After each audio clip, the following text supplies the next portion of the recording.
نبوت کے 14ویں سال حضرت محمد صلی اللہ علیہ وآلہ وسلم نے مکہ مکرمہ کے مہاجرین صحابہ کرام کے ساتھ مدینہ ہجرت کی۔ آپ نے یہاں ایک عرصہ گزارا اور ایک قسم کی ریاست قائم کی۔ اس دوران مکے کے قریش نے آپ صلی اللہ علیہ وآلہ وسلم اور اسلام کو ختم کرنے کی تیاریاں شروع کر دی، لہٰذا مکے کے گھروں کی عورتوں نے اپنے سونے کے زیور بیچ دیے تاکہ جنگی سازو سامان خرید کر لائے۔ اس کے لیے حضرت ابو سفیان کو، جو بھی اسلام نہیں لائے تھے، سیریا یعنی ملک شام کی طرف بھیجا تاکہ وہ جنگی سازو سامان خرید لے۔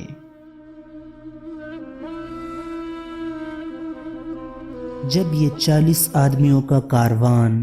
جنگی ہتھیاروں سے لیس ابو سفیان کی قیادت میں ملک شام کی طرف سے واپس مکے کی طرف آ رہا تھا تو مدینہ راستے میں پڑتا تھا،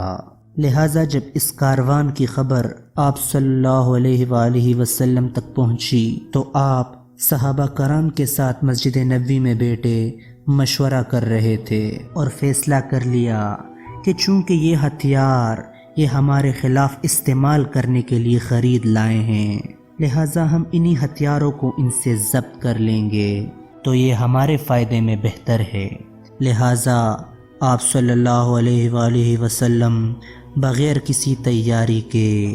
313 صحابہ کرام کے ساتھ ابو سفیان کے کاروان پر چڑھائی کرنے کے لیے نکل پڑے۔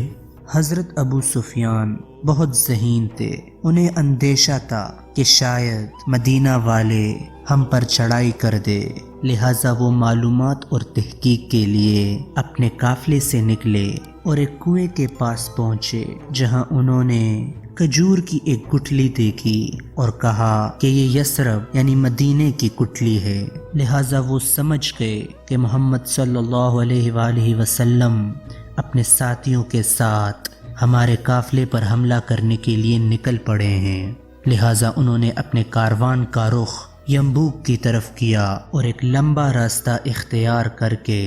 بحیرہ احمر کے ساتھ مکے کی طرف روانہ ہوئے، اور انہیں ڈر تھا کہ شاید میں پکڑا جاؤں، اسی لیے ایک تیز رفتار قاصد کو مکے کی طرف بھیجا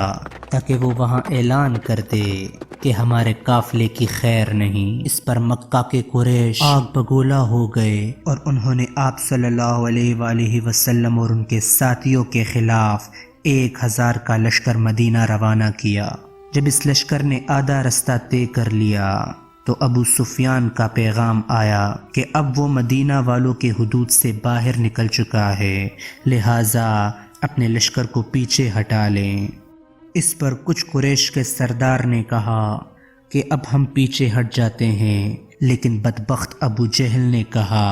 کہ ہم بدر جائیں گے، اسلام کا خاتمہ کریں گے، شرابیں پئیں گے، لونڈیاں نچائیں گے، اونٹ ذبح کریں گے اور موج کریں گے، لہٰذا دونوں لشکر کا آمنا سامنا بدر کے مقام پر ہوا۔ جب مسلمانوں نے 1000 کا لشکر دیکھا تو ان میں سے چند گھبرا گئے، کیونکہ ان کو توقع ابو سفیان کے قافلے کی تھی، لیکن سامنے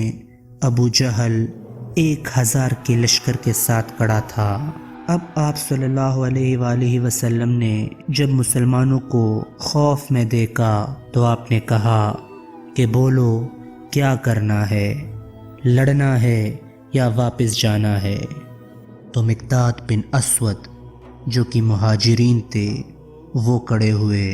اور کہا، یا رسول اللہ، ہم آپ کے حضور وہ بات نہیں کریں گے جو حضرت موسیٰ علیہ السلام کی قوم نے کہی تھی کہ آپ اور آپ کا پروردگار دونوں جائیں اور قوم جبارین سے لڑے، بلکہ ہم آپ کے دائیں طرف، آپ کے بائیں طرف، آپ کے آگے اور پیچھے دشمن کے ساتھ لڑیں گے۔ حضرت عبداللہ بن مسعود رضی اللہ تعالیٰ عنہ جو اس حدیث پاک کے راوی ہیں فرماتے ہیں کہ نبی کریم کا چہرہ انور خوشی سے چمکنے دمکنے لگا، یعنی کہ وہ بہت خوش ہو گئے۔ پھر آپ نے پوچھا کہ کیا کرنا ہے؟ تو اس بار سعد بن معاذ کھڑے ہوئے جو انصار میں سے تھے اور کہا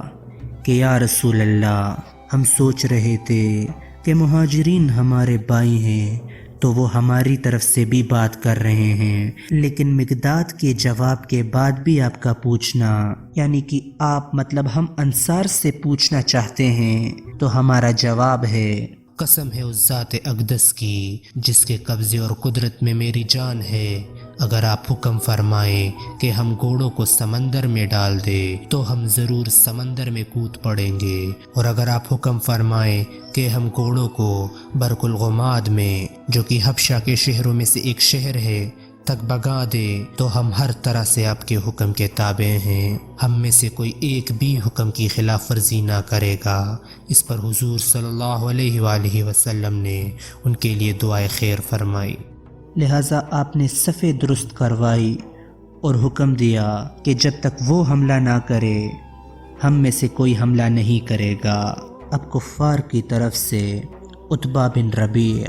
شیبہ بن ربیع اور ولید بن عتبہ آگے نکلے۔ ادھر مسلمانوں میں سے آپ نے عوف، معوذ اور عبداللہ بن رواحہ کو نکالا تو عتبہ نے انہیں واپس بھیج دیا اور کہا کہ محمد، ہم ان سے نہیں لڑتے، اپنی طرف سے ہمارے مقابل قریش سردار لے کر آؤ تب ہم لڑیں گے۔ تو آپ نے اہل بیت میں سے عبید بن حارث بن عبد المطلب، اپنے چاچا حضرت حمزہ بن عبد المطلب اور علی بن ابی طالب کو لڑنے کے لیے نکالا۔ تو جب وہ سامنے ہوئے تو عتبہ نے کہا ہاں اب ہمارے مقابل کے ہو، لہٰذا لڑائی شروع ہو گئی۔ تو حضرت علی نے ولید کا سر ایک ہی وار میں اڑا دیا، حضرت حمزہ نے عتبہ کا سر ایک ہی وار میں اڑا دیا، لیکن شیبہ نے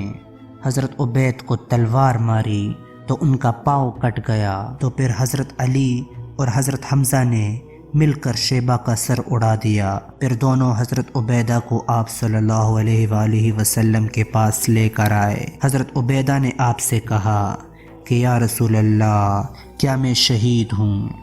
آپ نے فرمایا کہ میں گواہی دیتا ہوں کہ تو شہید ہے۔ جنگ شروع ہونے سے پہلے ایک تیز ہوا آئی تو حضرت علی نے آپ صلی اللہ علیہ وآلہ وسلم سے پوچھا کہ یہ کیا ہے؟ تو آپ صلی اللہ علیہ وآلہ وسلم نے فرمایا کہ حضرت جبرائیل 500 فرشتوں کے ساتھ میدان جنگ میں اتر آئے ہیں۔ پھر ایک دوسرا جھونکا آیا تو حضرت علی نے پھر پوچھا کہ یہ کیا ہے؟ تو آپ صلی اللہ علیہ وآلہ وسلم نے فرمایا کہ میکائیل 500 فرشتوں کے ساتھ لڑنے کے لیے اتر آیا ہے۔ اس پر بہت سارے صحابہ کا فرمان ہے کہ جنگ کے دوران جب بھی ہم کسی کافر پر تلوار اٹھاتے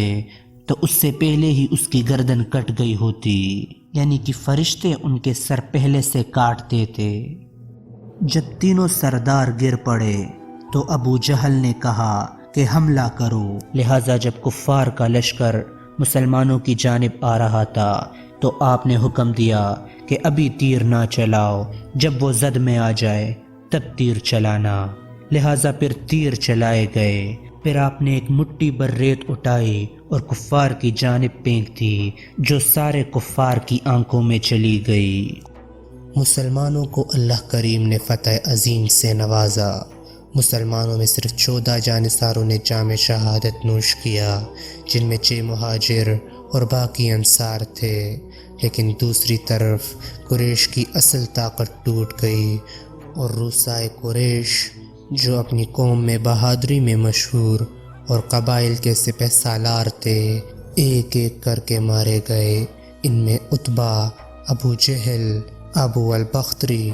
زمعہ بن الاسود، عاص بن ہشام، امیہ بن خلف، عتبہ بن الحجاج قریش کے سردار تھے۔ قریباً 70 واصل جہنم اور اسی قدر گرفتار ہوئے۔ اس غزوے میں مسلمانوں کی طرف سے صرف 14 مجاہد شہید ہوئے، جن میں سے چند کے اسماء مبارکہ یہ ہیں: حضرت عبیدہ بن حارث بن مطلب بن عبد مناف، حضرت عمیر بن ابی وقاص، حضرت عاقل بن ابی بکیر، حضرت صفان بن بیدار، حضرت سعد بن خیسمہ، حضرت مبشر بن عبد المنظر، حضرت حارث بن سراقہ، حضرت عمیر بن حمام، حضرت رافع بن معلہ اور حضرت یزید بن حارث بن فصحم رضی اللہ تعالیٰ عنہ شمار ہے۔ ایک مرتبہ حضور خانہ کعبہ شریف کے پاس نماز پڑھ رہے تھے تو ابو جہل کے کہنے پر